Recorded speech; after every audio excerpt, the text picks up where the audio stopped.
come with me to test my home for mold. Yes, I need to test my home for mold. Backstory, I live about a block away from the beach, so we get a lot of moisture here.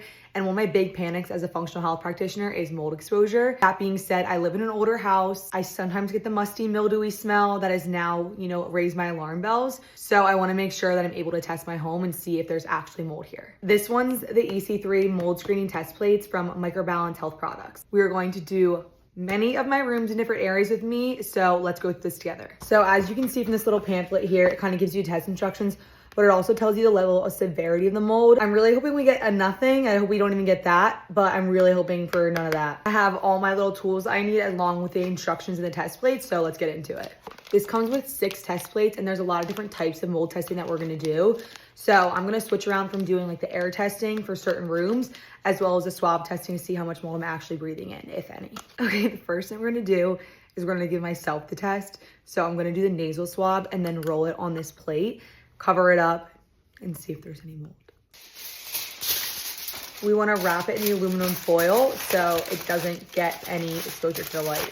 Okay, now we're actually gonna go into a couple of the rooms. So basically what you have to do is you take this mold plate, you take the top off, you put them both down in that room, whatever you're gonna do it on, for an hour. Make sure the air is still circulating. And then after that, you close it up, seal it up, do the whole thing that we just did with the nasal swab, and then check it within 5 to 7 days to see if or what mold grew. The place I'm most nervous about is our primary bathroom. We've already seen a little bit mold in the showers before just because the way it drains.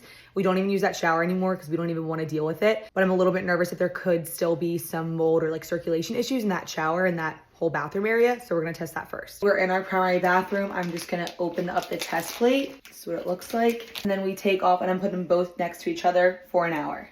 There's another one of our bedrooms through here, but you want to keep the door shut. So I'm gonna place one of these discs in and then do one of our other rooms. I'm gonna do another one in our office since me and my husband work most of our days in here, and I just wanna make sure that it's all settled. I'm gonna take the 5th test plate into our bedroom. Okay, then I'm gonna do what's called a tap test on the last piece. Since I have more of like an open concept in my family room, I'm gonna do our family room carpet just to see if there's any mold trapped on there, since that can be a really common place for it to live. I have 2 of them in bags already, all ready to go. I had my timer set for the other ones that are in the rooms.